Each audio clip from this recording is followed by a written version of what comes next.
Oh, I remember. I remember. People initially there would Georgia that it said that there wouldn't be any encroachment into Pleasant Hill, which it wasn't supposed to be until the federal highway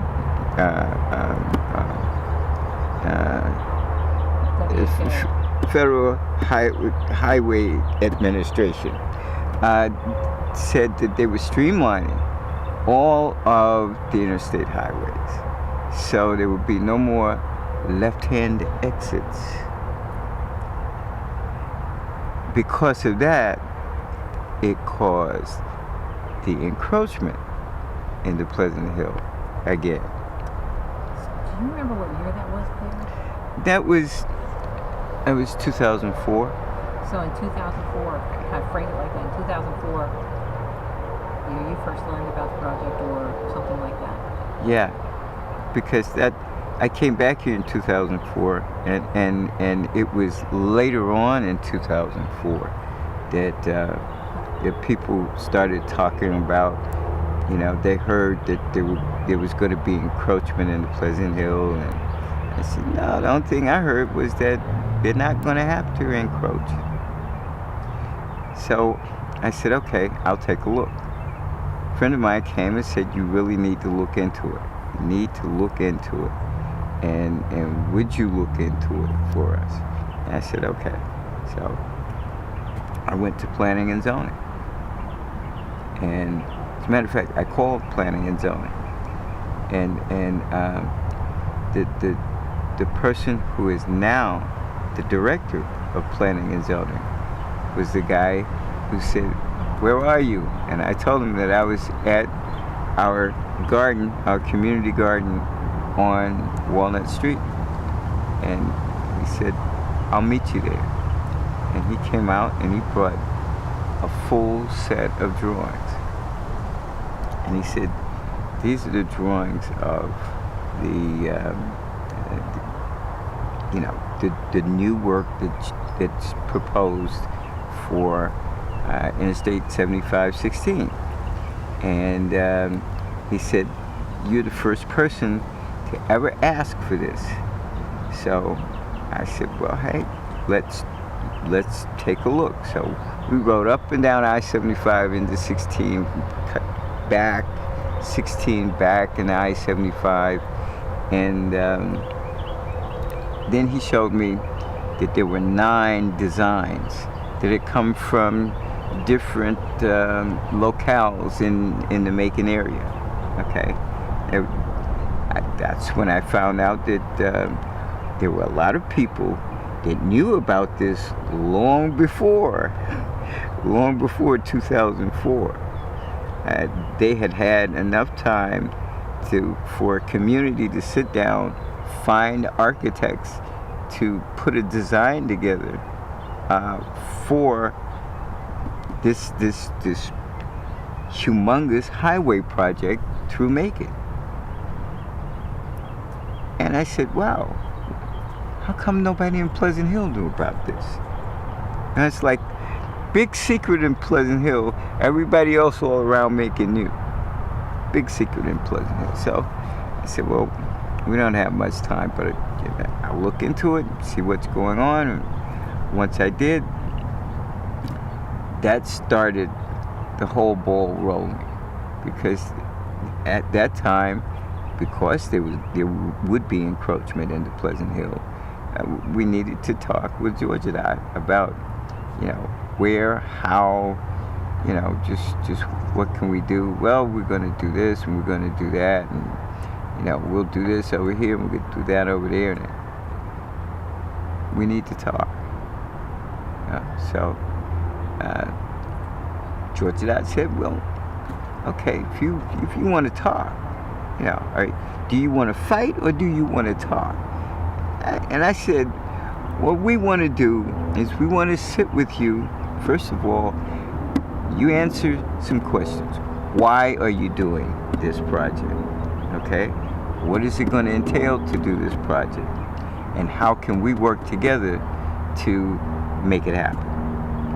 And because of that attitude, Georgia Dot said, well, hey, let's sit down and talk. Since that's your attitude, let's do that.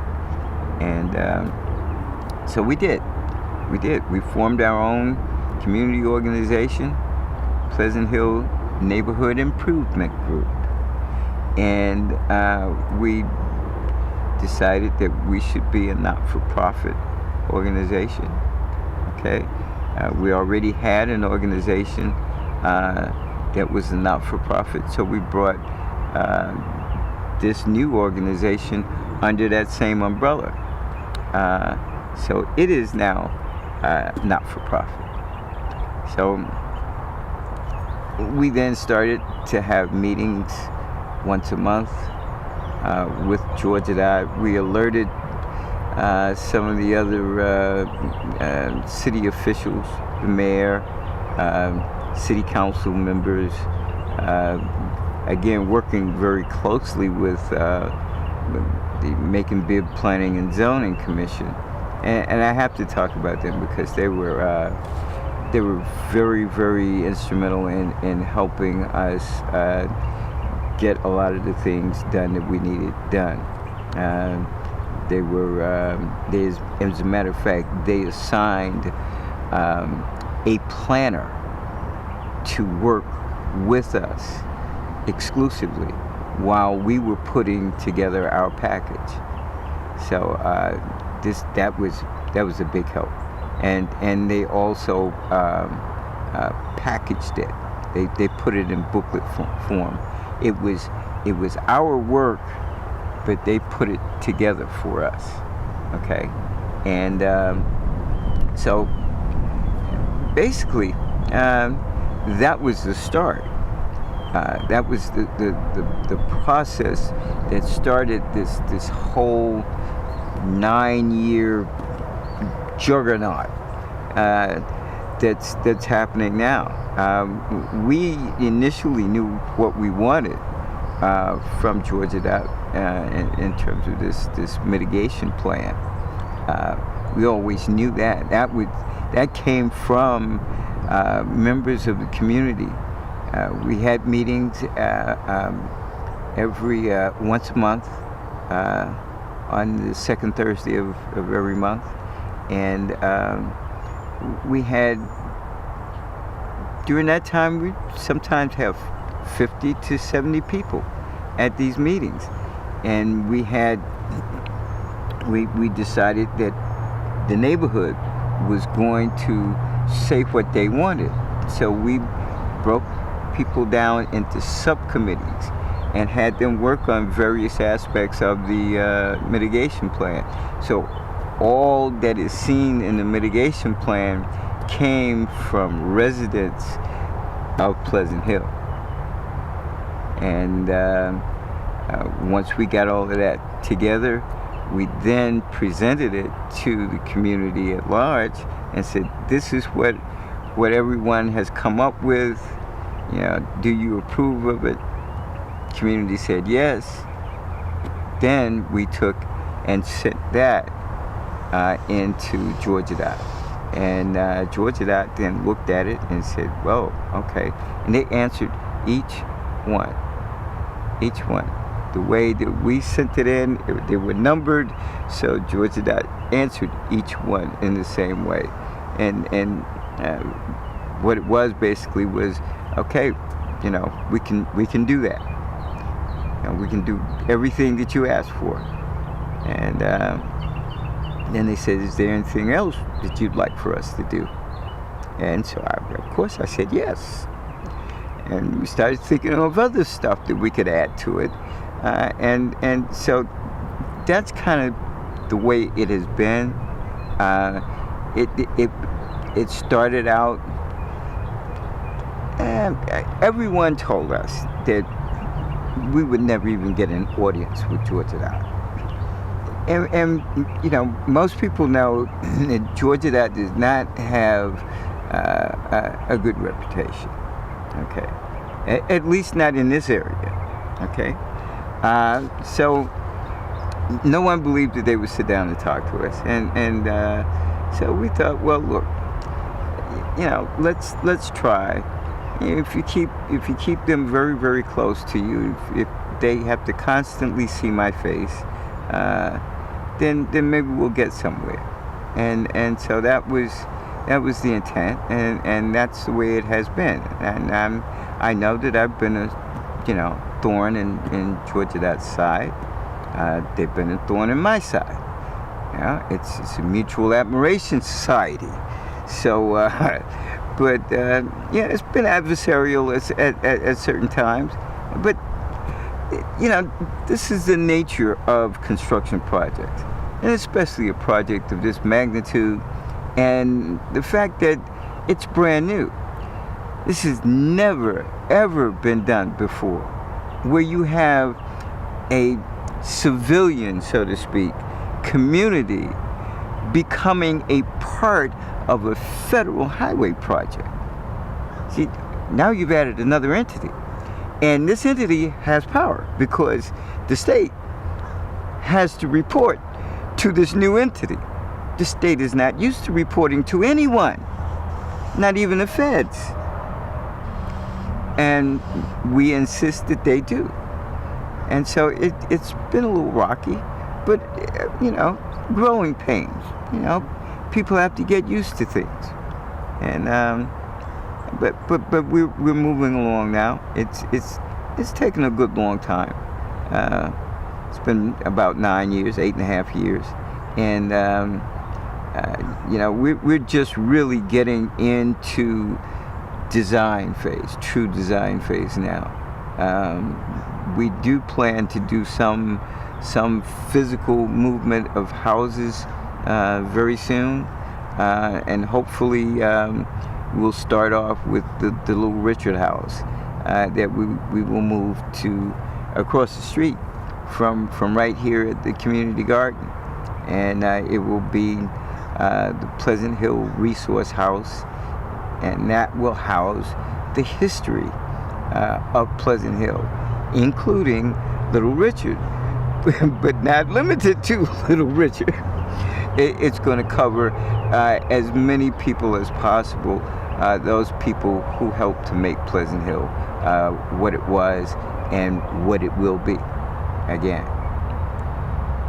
It takes a lot to deal with the agencies and the folks and the learning curve involved. And personally, has that been? I think you need to answer the question that Jeff posed. You learned something from your background, but also in this particular case, what is there a reward there, Peter? Let me ask you that as you start the design phase. Reward? Yeah, talk to me about the personal achievement. For the neighborhood and you. First of all, I just think that the reward is the understanding that this is happening, that there has been a beginning, and there will be an ending. There will be this whole area will be transformed. Pleasant Hill will be transformed. That's one big booster shot in the arm. These are things that take time to get on track, to first make people realize that it's necessary. Secondly, to make them understand how important it is to not be looked upon as some low-life community with dilapidated homes. When I grew up here, it was far from being that. Everyone in Pleasant Hill, I mean, this was a place that people wanted to be. This was a place that they yearned to be. I wish I could live in Pleasant Hill. They always talked about us Pleasant Hill. Oh, those folks from Pleasant Hill, they think they're this or they think they're that. It wasn't so much that, but we I guess carried ourselves in a certain way that made people think that we thought so much of ourselves, because we did, because everybody here was going to make every kid look at themselves and say, well, I'm already somebody, but I intend to do great things one day. See, this is what you got from walking down the street in Pleasant Hill. You know, people would ask you, baby, what college are you going to? You know, not if you're going to go, but which one. And you're 6 and 7 years old when you hear this stuff. So you can only, you know, grow up a certain way and with a certain mindset. And they educated most of us out of not only Pleasant Hill, but out of the city of Macon. But I think that in terms of the project, it's necessary because when I-75 was first cut through Pleasant Hill, it almost cut the community in half. And so you have that side over there and this side over here. There was this feeling of, well, those are the projects over there, so realistically Pleasant Hill is over on this side. And there were a lot of people who said, no, we're not dealing with that. We're not dealing with that. This was always Pleasant Hill, and it's always going to stay that way. And so, you know, many times we've had to fight for that. My parents were involved in that fight. So, you know, it's crazy. There was a day that I was standing near I-75, and it was all dug out, and I was, it was high school, you know, early high school. And I stood there and I looked at it and I said, you know, I wish I were old enough, you know, to do something about this. Wish I were old enough and had enough knowledge to know how to fight this, you know, or how to get it done the right way. And then I found myself back almost in the same spot. And you know, it's so very true. Be careful what you wish for. As I was saying, you know, one must be careful of what you wish for, because, you know, here I am standing there, and I remembered, you know, it was like I was standing there that first time, and it hit me then that you can't leave. You can't leave now. It's starting all over again. And you know, you're here. You got expertise in this kind of thing. And I had no idea that people would decide that I should really be, you know, the guy spearheading. But I figured I could use my expertise to help out. And so, you know, it's just that, you know, you get a group of people together, you know, people like Naomi Johnson, for instance. You know, I decided when I was here, when I first got here, that I would do a little volunteer work. And there was this weed and seed operation that was going on in Pleasant Hill. And so I thought I'd volunteer there, you know, and help out. And she was there and dealing with the kids, you know, and she's just this outspoken person. You know, she doesn't want to hear it, and it seemed as though everything that I said, she turned around and said, well, I've been preaching that for years, but nobody will listen to me. And I said, I don't know why. I said, it seems obvious, but no one will listen to me. And so she's the one that really started prodding me to, you know, you're going to have to do this. Yeah, you're the one, you know how it should go down. And So she got me started with that thing, and then we had a whole host of other people to come in, and we had people to show up once we started our meetings, like Russell Claxton, who's our community architect, who came from God knows where, but he just showed up. Other people were just showing up because I think that they began to see that there was an organization, a real organization going on, and it wasn't about let's do battle. It was about let's find a way. Let's find a way to work with each other on this project. And I think that we had someone at the time, Rabbi Larry Schlesinger, who was not a member of City Council at the time, but was interested in trying to help us.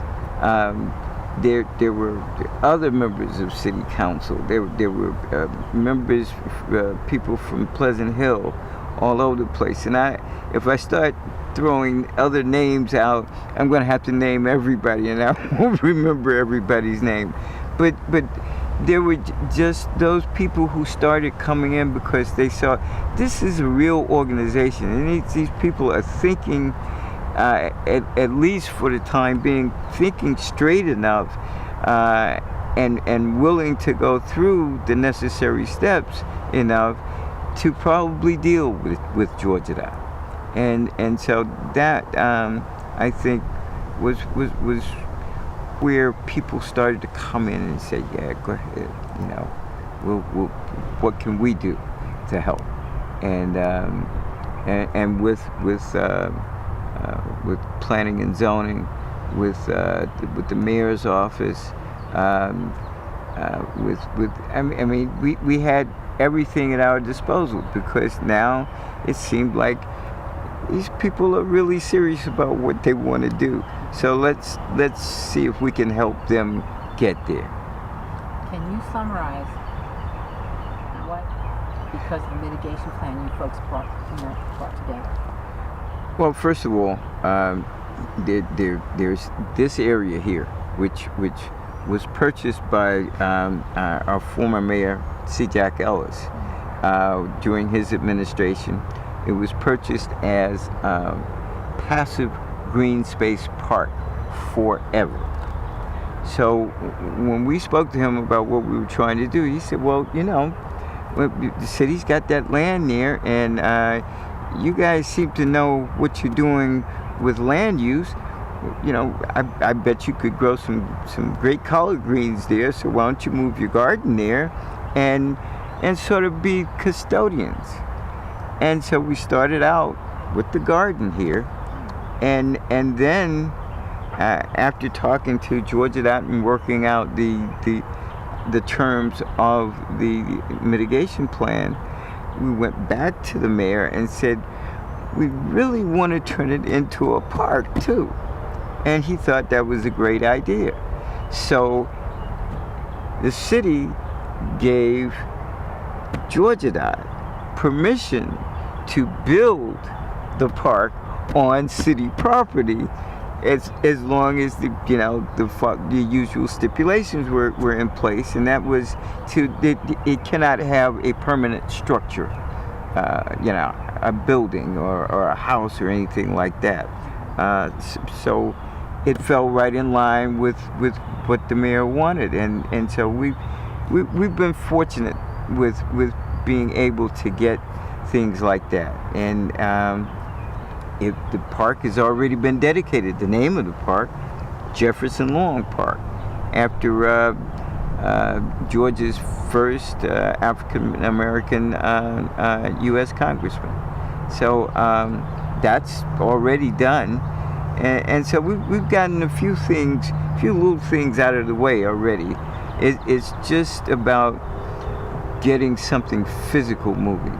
It's hard for people to understand all that goes on behind the scenes, what it takes to get that going and get it to a point where you can see a shovel go in the ground. But we're close. We're very close to that point now. How did it feel to give the announcement a couple weeks ago? It felt great. But as far as I'm concerned, it's not enough. That's just one little piece. It's the beginning. There should be a lot more to say about what's going on. The mitigation plan is so much bigger than most people can imagine because they keep hearing certain parts of it. They've heard about the Richard House, and that's going to house the history of Pleasant Hill. They've heard about Jefferson Long Park, but some people don't know about the linear park that's going to be on the other side of I-75. People don't know about the one area of green space that's going between First Avenue and Second Avenue on this side. The new footbridge, the noise walls, the way that it's going to be done, the noise reduction windows, the streetscapes, the sidewalks, the shrubs. I mean, the historical lighting, the heritage tour. All of that is part of the mitigation plan, and then there's so many aspects to each part of that you just can't at one sitting go into it. But there's been a lot of planning, and it had to be done strategically. Certain things you talk about now, certain things you wait and talk about further down the road, because it's most advantageous to do it that way. This is a game of thinking in inches. You must think. You must know the people that you're dealing with. You must know what you want. You must know how you want to get there, and then you must move those chess pieces. Okay, those people in the proper places for you to acquire what you want. You have to make them think the same way that you think in order to get what you want, because you've got to convince them, but convince them so that they see what you see, and that's been fun. I'm sure they won't say that, but I say that. But it's I'm proud of the project. I think that this project is a win for Georgia Dot. It's a win for Federal Highway Administration. It's a win for Pleasant Hill. It's a win for the city of Macon. It's a win all around. And of course, there are people who think it's overbuilt. Well, you know what?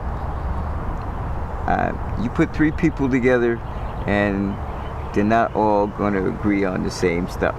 Okay?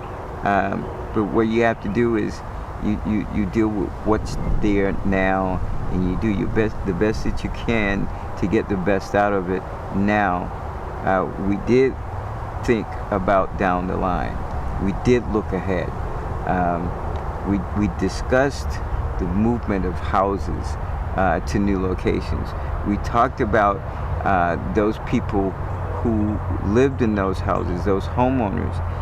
If they decided to take that move, that they would be moved, their houses would be totally rehabilitated, and they would, once the houses were done, they would be worth more than what they are as they sit now. So those people have a moratorium on the taxes on those houses. If the house was worth $15,000, that's what they're going to pay for the next 10 years, even though once the house is rehabbed, it may be worth $90,000 to $100,000. But so we had to think about those people. Most of the people are elderly. So where are they going to get additional money to pay additional taxes from? So what are we going to do? We're going to set it up so that, well, we did something good for you. We rehabbed your whole house, but we kicked you out in the street because you cannot afford to pay the additional taxes. So we had to think about that. And you know, I think that we all sat down and tried to put our heads together and think hard. No, we're not perfect, but I think we did a very good job of trying to see what things are going to look like in the future, and to try to make sure that the people who helped make Pleasant Hill what it was and what it will be, so that they can continue to live in Pleasant Hill and live their lives out in Pleasant Hill without being bothered. The dates that have been, the date that has been thrown out. Yeah, what's it? Okay, they're supposed to have our mitigation plan completed just around 2018. And that is supposed to be the beginning of the work on the roadway project. The mandate by the federal government is that Georgia DOT cannot start working on the highway project until our mitigation plan is finished. Therefore, that's what we're looking at. Now, those dates naturally can change because we're trying to get things sped up, and once we get past this design stage, I think we really will be able to speed it up, and we might be able to make it work out for us where you won't have to wait so long. But that's the date right now. Yes. So 2018. No, actually, it's January 1st, 2019. What are you and Naomi doing that day? When it's all done? Are you just driving up and down I-75? No, because we will be working on another plan of rehabilitating every structure in Pleasant Hill. So I mean, if there's some sort of ceremony or something like that, I'll say, okay, fine, you know, but there's a lot more work to be done. And we will have started on our plan before 2018. But when that time comes, we'll be engaged in that project. So, and then we'll still be engaged in the highway project. So there's a lot of work to do. Thank you very much. Do you guys have any questions? We're good. I'm pleased. I'm so pleased. My soda is hot. Drink. Drink. You guys good? Do you need